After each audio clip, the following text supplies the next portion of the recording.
Ça tourne. Alors César Diaz, on vous reçoit ici aux rencontres du cinéma de Gérard May, la 27e édition. Donc à Marseille, vous l'avez présenté la semaine dernière en musique et cinéma. Sylvain, notre chef opérateur, eh bien l'a vu, donc c'est lui qui va vous poser les questions principales sur le film, parce que c'est un film très important au niveau de la thématique. Alors moi j'aimerais savoir comment vous, pour donner envie aux spectateurs d'aller voir le film déjà, comment vous feriez le pitch? Moi je dirais que c'est un thriller politique d'une mère qui rencontre son fils qu'il n'a pas vu depuis 10 ans. Et donc à travers de cette rencontre, elle va devoir faire un choix entre son activisme politique et sa maternité. Alors, juste avant de laisser la parole à Sylvain, vous venez d'où? Alors, je suis né au Guatemala, j'ai grandi au Mexique et ensuite je suis arrivé en Belgique. Et ça fait 27 ans que je vis à Bruxelles. Donc je suis belge et guatémaltèque. D'accord. Et d'où est venue l'idée de faire ce film?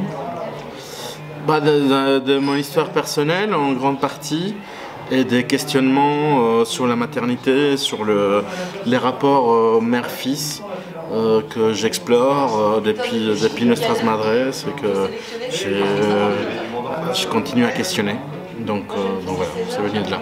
Alors maintenant, c'est Sylvain qui va continuer à vous questionner. Alors Sylvain, rentrer plus en détail sur le film, sur ce qu'on y voit, sur ce que vous avez voulu faire passer, parce que je suppose que vous n'avez pas fait ce film juste pour faire un film.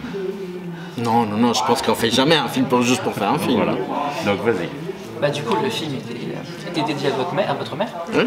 Donc c'est ce qui laisse entendre qu'effectivement il y a quelque chose d'autobiographique dedans.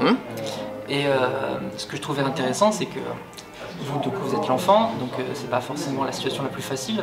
Mais je trouvais que ce qui était justement très beau dans le film, c'est que vous essayez de prendre vraiment son parti. Le parti de faire un portrait d'une militante antifasciste, ce qui n'est pas si courant que ça au cinéma. Et surtout, je pense que si on avait vu l'histoire du fils, je vous épargne la souffrance du fils, la douleur, le sentiment d'abandon et tout l'univers du fils.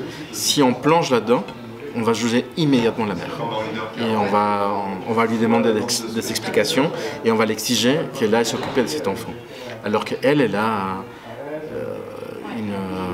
une envie, une nécessité plus grande.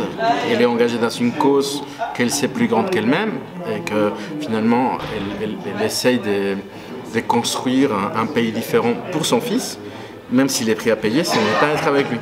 Donc du coup, pour moi, c'est là où les films s'est joué, en étant du côté de la mère, pour ne pas la juger et plutôt la comprendre et l'accompagner dans ce parcours et puis pouvoir accepter ce qu'elle fait qui est quand même très fort. Enfin, ce qu'elle fait, je pense que c'est pas toutes les mamans qui font ça, pour ne pas spoiler le film.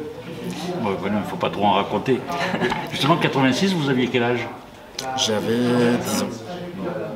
J'avais 10 ans et je me souviens de la Coupe du Monde au Mexique, justement. Et je me souviens comment le monde entier était préoccupé par la balle. Et à quelques centaines de kilomètres, on torturait, on tuait, et personne ne disait rien. C'est comme au Qatar, quand il y a eu justement les centaines de personnes qui ont été blessées, qui sont mortes pour la construction des stades et tout. Ça, on a essayé de l'occulter. Ou en Argentine. Il y a toujours des histoires, oui. En Argentine, où on jouait dans les mêmes lieux, où on avait torturé des gens, on avait capturé des gens.